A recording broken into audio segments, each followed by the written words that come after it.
The Japanese army conquered half of Asia with the bayonet. They crushed the British in Malaya. They destroyed the Americans in the Philippines. They believed no Western soldier could match them in close combat. And then they met the Australians. What happened next forced Tokyo to issue an order that had never been given before in the history of the Imperial Japanese Army. An order that basically said, do not engage these men with bayonets. Avoid close combat at all costs. Think about that. The army that worshipped the blade. The army that trained every soldier to seek the honor of hand-to-hand combat. That army told its officers to run from Australians. Why? What did those diggers do in the jungles of New Guinea that broke the spirit of the most fanatical infantry force on earth? I have read the captured Japanese diaries. I have seen the interrogation transcripts. I have studied the intelligence reports that were classified for decades. And what I found will change everything you thought you knew about the Kokoda campaign. This is not a story about tactics. This is a story about terror. About the night raids that made Japanese soldiers afraid to sleep. About the silent patrols that left sentries with open throats. About a reputation so fearsome that enemy units refused to fight when they learned Australians were opposite them. The Japanese called them demons. The British called them undisciplined savages. The official reports used words like unprecedented and inexplicable. But there was nothing inexplicable about it. There was a method, a doctrine, a way of fighting that turned farm boys from the Riverina into the most feared close-quarter soldiers of the Second World War. And it started long before Kokoda. It started in the desert, at Tobruk, where Rommel himself learned to fear the Australian night. Stay with me, because by the end of this video, you will understand exactly why one captured Japanese major said the words that became famous among historians of the Pacific War. He said, "We could not make them afraid. And that made my men afraid." This is that story. July 19th, 1942. The Owen Stanley Range. A Japanese soldier from the 144th Regiment scratches a final entry into his diary. His hands shake. Not from malaria, not from hunger, from what he saw last night. The Australians came out of the fog like ghosts. No warning shots, no battle cries, just the sound of boots on mud, then steel. He writes one line before a fever takes him 3 days later. They do not fight like soldiers. They fight like animals who know they are already dead. That diary would be found by Australian troops at Isarava. It would be passed around like a trophy. The diggers laughed when they read it. But that terrified private was not exaggerating. He was reporting a fact that Tokyo High Command was already learning the hard way. And the lessons were about to get much worse. The Australian bayonet was becoming the most feared close-quarters weapon on the Kokoda Track. The men who wielded it were rewriting the rules of jungle warfare. And the Japanese army, which had conquered half of Asia with cold steel, was about to discover what real savagery looked like. But this nightmare did not begin in New Guinea. It began 18 months earlier, in the desert. And what happened there would set the stage for everything that followed. Tobruk, April 1941. Rommel's Africa Corps had just steamrolled through Cyrenaica. The British were in full retreat. The strategic port of Tobruk was surrounded, cut off, written off by many in London. The garrison, holding that dust-choked perimeter, numbered 25,000 men, mostly Australians. The 9th Division, butchers, bakers, clerks, farm boys from the Riverina, men who had never seen a panzer until one was rolling toward their rifle pit. Rommel expected Tobruk to fall within 48 hours. He had crushed professional armies across Europe. What chance did these sunburned colonials have? He was about to find out, and the answer would shake his confidence for the first time in the war. The first German assault came at dawn on April 10th. Panzers and infantry in textbook formation. By the book. Precise. Confident. The Australians did not follow the book. They let the tanks roll past their forward positions. Then they rose from the dirt and cut the infantry to pieces. Bayonets fixed. No hesitation. The German troops, trained to expect coordinated retreats under armor pressure, found themselves in hand-to-hand combat with men who seemed to welcome it. A captured German NCO told his interrogators something that made the intelligence officers pause. We were told the Australians were garrison troops, poorly trained. We were not told they were insane, but insane was the wrong word. What the Germans mistook for madness was something far more dangerous. It was calculation. Rommel himself would later write that the Australians fought with a contempt for danger that bordered on recklessness. But here is what Rommel missed. It was not recklessness at all. The diggers understood something the German doctrine did not account for. In the desert, at night, the tank is blind, and a man with 18 inches of sharpened steel becomes king. This realization would cost the Afrika Korps dearly. But the real education was just beginning. The night raids of Tobruk became legendary, and they became a training ground for what would come in the jungles of New Guinea. The principle was simple: aggressive patrolling. Never let the enemy sleep. Never let him feel safe in his own lines. The Australians would crawl through the wire after dark, sometimes to gather intelligence, sometimes to snatch prisoners, sometimes just to kill. They called these raids rabbit runs. The Germans called them something else entirely: terror. One patrol from the 2nd 17th Battalion went out on the night of May 3, 1941. 12 men. Their objective was a German observation post 600 yards beyond the perimeter. They were told to bring back a prisoner if possible. They returned at 0400 hours with 2 prisoners, a box of German grenades, and a map showing Rommel's planned axis of advance. They had lost 1 man. The Germans had lost 14. The battalion commander asked the patrol leader how they had managed such a one-sided result. The sergeant just shrugged. They did not expect us to come at them with bayonets. They kept reaching for their rifles. We did not give them time. This was the brutal arithmetic of close-quarters combat. A rifle takes seconds to unsling, aim, and fire. A bayonet takes a heartbeat to thrust. In the dark, in the chaos of a trench raid, speed won. And the Australians were fast, faster than anyone expected, faster than anyone could prepare for. But the desert was just the rehearsal. The real test was waiting in the mountains of New Guinea, and it would make Tobruk look like a warm-up exercise. The Japanese army that landed at Buna in July 1942 was arguably the finest light infantry force in the world. The South Seas Detachment, veterans of the Dutch East Indies campaign, conquerors of Malaya and Singapore. They had crushed British, Dutch, and American forces with contemptuous ease. Their doctrine was built on shock and momentum. Attack relentlessly. Encircle. Annihilate. They believed in the superiority of Japanese spirit, the Yamato Damashi. They believed that Western troops would break under pressure because they lacked the will to fight to the finish. They had never fought Australians on ground the Australians had chosen. That was about to change, and the consequences would be catastrophic. The Kokoda Track was not a road. It was barely a path, a ribbon of mud clinging to the spine of the Owen Stanley Range, 11,000 feet at its highest point. Vertical jungle, visibility measured in yards. Rain that fell not in drops, but in sheets. The Japanese pushed south with 6,000 troops. Their objective was Port Moresby. From there, they could bomb northern Australia. From there, they could cut the supply lines that kept the entire Pacific War alive. Standing in their way was a single Australian battalion, the 39th, a militia unit, many of them teenagers. Some had never fired a rifle in anger. What happened next would become one of the most savage fighting withdrawals in military history, and it would teach the Japanese something they never expected to learn. Kokoda Village fell on July 29th.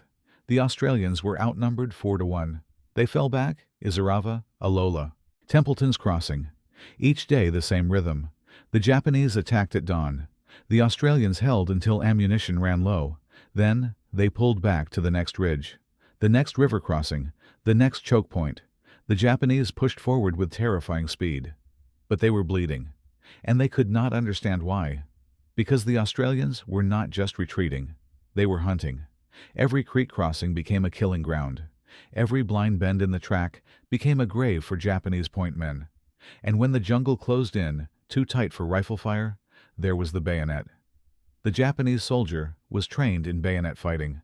The army put tremendous emphasis on the spirit of the blade, banzai charges, the final thrust that would shatter enemy morale. They did not expect their enemies to charge back, but that is exactly what happened. Again and again and again. August 26, 1942. Brigade Hill, the 2nd 14th Battalion, newly arrived as reinforcement, dug in on a razor-backed ridge overlooking the track.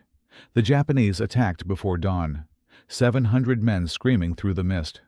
The first wave hit the Australian perimeter and was stopped cold by Bren gunfire. The second wave pushed through.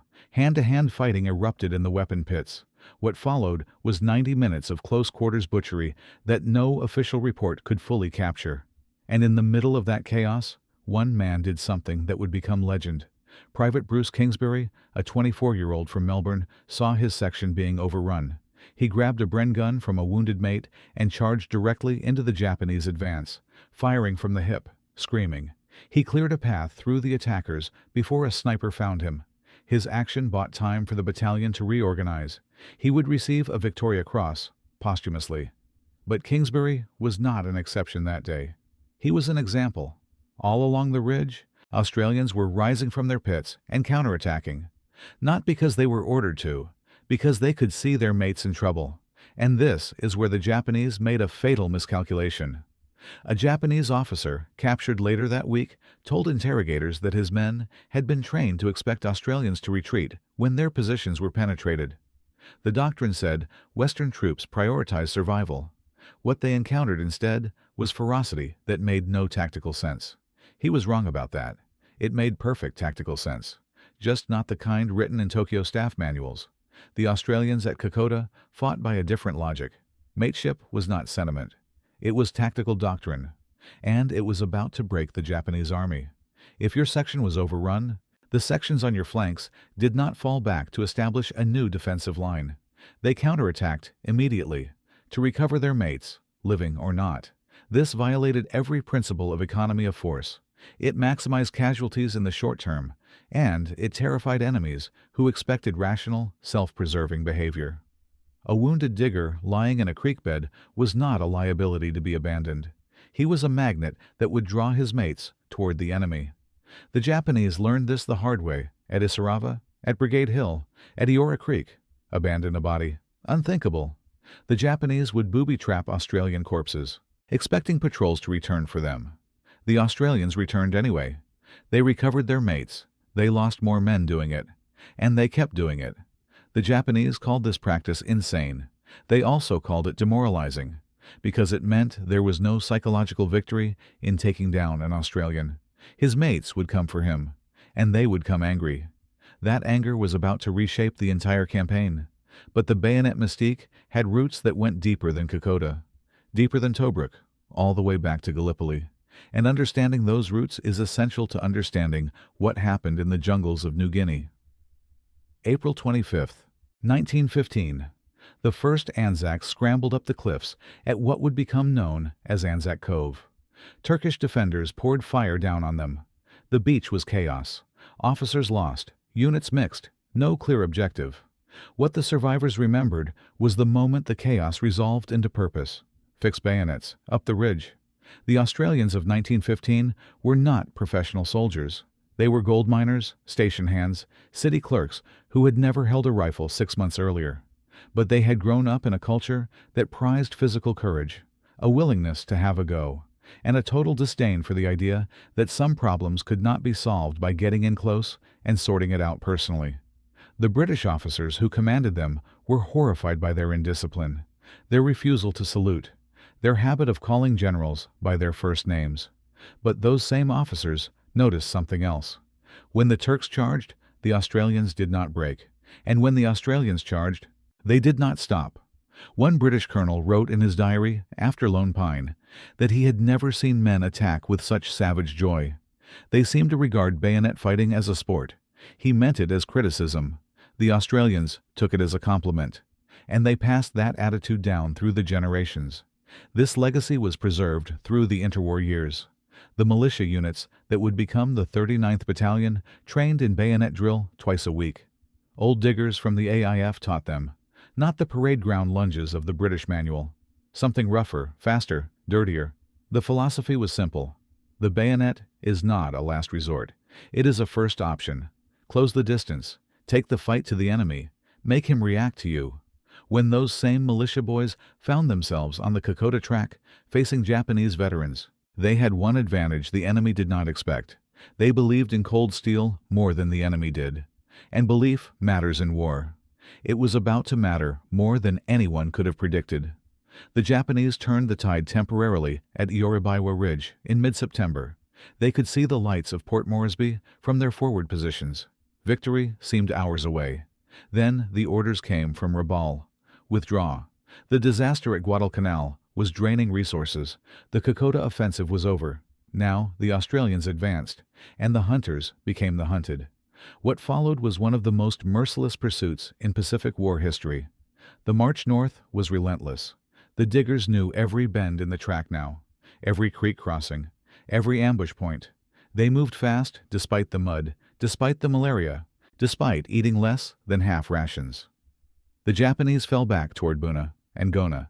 Their supply lines collapsed. Men starved. Wounded were abandoned. Units disintegrated.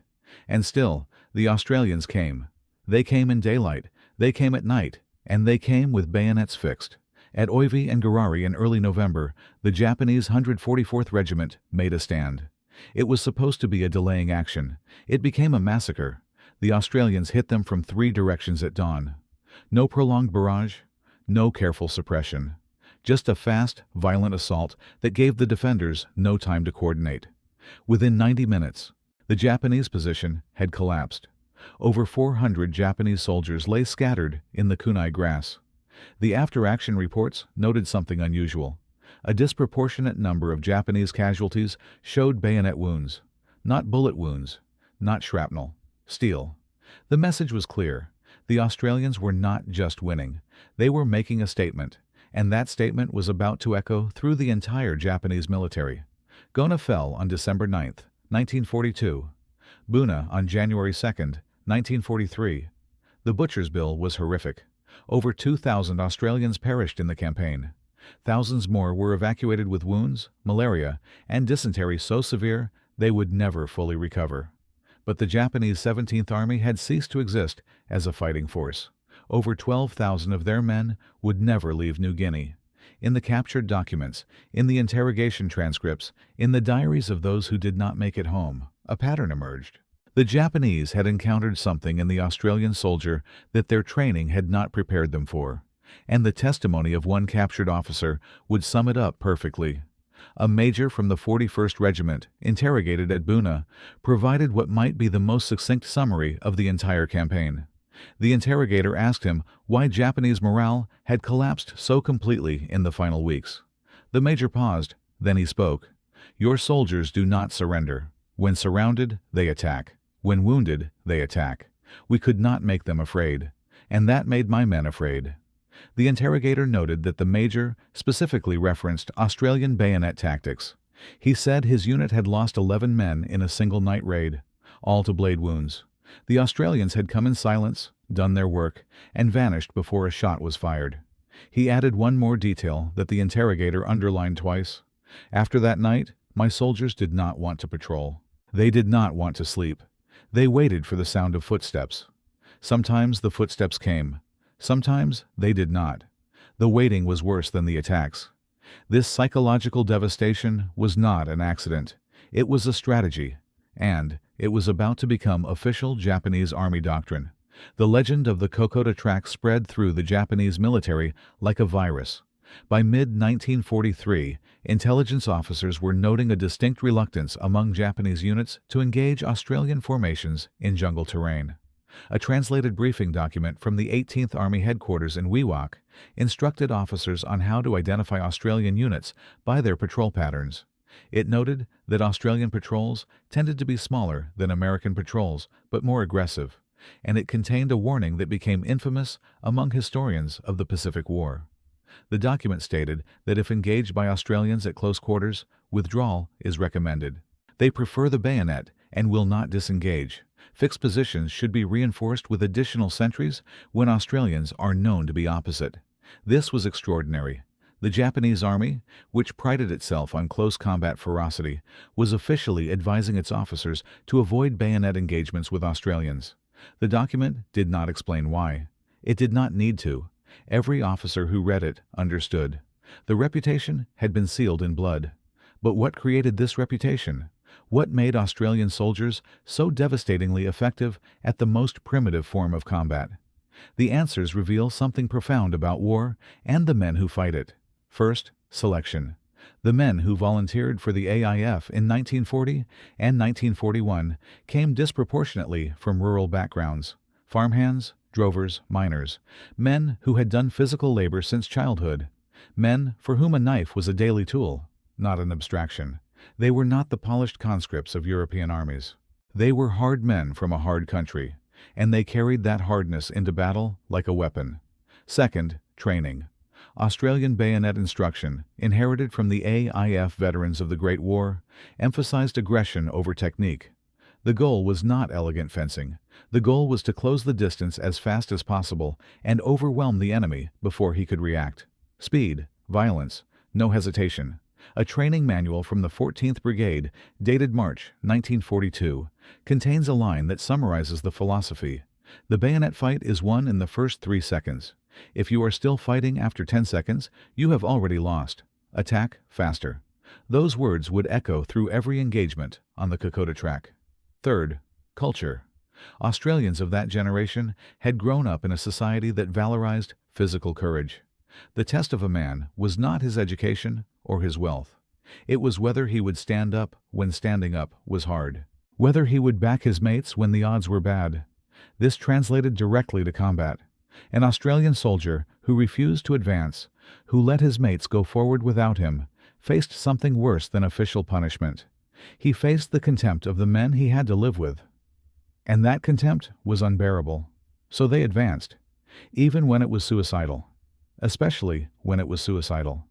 Because that was when it mattered most. But there was also a fourth factor, one less often discussed. And it may have been the most powerful of all. The Australians hated being underestimated. From Gallipoli onward, they had been treated as second-class soldiers by the British establishment. Poorly equipped, poorly supplied, given the dirty jobs while the Guards regiments paraded in Cairo. This bred a chip on the collective shoulder, a determination to prove that the barefoot colonials could outfight any army on earth. And what better way to prove it than in the most basic form of combat? Bullets could be explained by luck, superior numbers, better equipment. But a bayonet fight? That was man against man, skill against skill, will against will. When an Australian soldier fixed his bayonet, he was making a statement. I am not afraid of you. I do not need artillery. I do not need air cover. I just need to get close enough. The Japanese, with their own cult of the blade, understood this statement, and it unsettled them in ways that artillery never could. That unsettling would have consequences that lasted until the final days of the war. The statistics from the Papua campaigns tell their own brutal story. Of the Japanese soldiers who fell at Bunagona, approximately 15% showed evidence of close combat wounds, bayonet thrusts, rifle butt impacts, knife wounds. This was 3 times the rate seen in comparable American campaigns in the Pacific. The Australian casualty figures showed a similar pattern, a higher proportion of wounds to the arms and torso. The geometry of men grappling in weapon pits rather than exchanging fire at range. Medical officers noted that Australian wounded frequently arrived at aid stations with Japanese blood on their uniforms, not from tending prisoners, from the work they had done at arm's length. One surgeon at the Port Moresby Field Hospital wrote in his personal diary that he had treated men from Alamein and from Syria, but he had never seen anything like what comes back from the track. These men have been in fights that would not look out of place in the Colosseum. He was not exaggerating, and the fighting was far from over. By 1943, the reputation was set in stone. Australian units operating in New Guinea, Bougainville, and Borneo carried an aura that affected Japanese behavior before a shot was fired. Prisoners consistently reported that rumors of Australian deployment caused morale problems in forward units. The rumors were often exaggerated. Australians were said to take no prisoners, to eat the livers of enemies, to fight without making any sound at all. None of this was true, but the fact that Japanese soldiers believed it told its own story. Fear is a force multiplier, and the Australians had learned to weaponize it. A patrol did not need to actually engage the enemy to achieve its objective. Sometimes it was enough to leave evidence of presence. A cut wire, a moved rock. A Japanese sentry found in the morning with his throat opened. The message was clear. We were here. We could have taken more. Sleep well.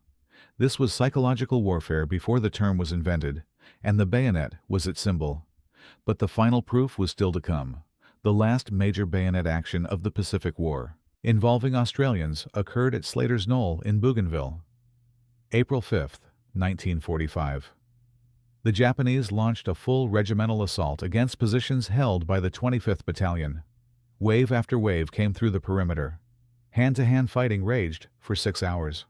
When dawn broke, over 600 Japanese soldiers lay in and around the Australian positions. The defenders had lost 17 men. A company commander wrote in his after-action report that the enemy attacked with tremendous courage but seemed unprepared for our willingness to meet him with the bayonet. When counterattacks were launched, enemy soldiers frequently attempted to flee rather than engage. This was not cowardice, but recognition that they could not match our men at close quarters. That recognition had been bought with blood over 3 years of jungle warfare, and it represented a complete reversal of pre-war assumptions. In 1942, Japanese soldiers had believed themselves the masters of close combat. By 1945, they avoided it against Australians whenever possible. The transformation was complete, the legend was written, and the men who wrote it were about to go home. The war ended, the diggers returned to Australia. They did not talk much about what they had done. This was the Australian way. The things that happened on the track stayed on the track. You did not boast about what you had done at arm's length. You did not display your bayonet on the mantelpiece. You put it in the shed with the tools and tried to forget the feel of it in your hands. But the legend persisted. In the histories, in the enemy documents that slowly emerged from translation programs, in the quiet pride of families who knew only that Dad had been at Kokoda and did not want to discuss it. The bayonet became a symbol, not of bloodlust, of something deeper, a willingness to close the distance, to face the worst and not flinch, to do what needed doing when other options ran out. There is a monument now at Isarava, 4 granite pillars overlooking the valley where Bruce Kingsbury made his charge. The pillars bear 4 words: courage, endurance, mateship, sacrifice. There is no pillar for the bayonet, no mention of the weapon that terrified an empire. Perhaps that is appropriate. The diggers never sought credit for the brutal work. They did it because it needed doing, because their mates needed them, because someone had to stand between Port Moresby and the enemy. The Japanese called them demons. The British called them undisciplined. The historians call them the best jungle fighters of the Second World War. The diggers themselves had a simpler term. They called themselves Australians. And when the Japanese heard that word on the jungle wind, they checked their perimeters one more time. Then they checked again, because they had learned what that word meant. It meant the bayonets were coming.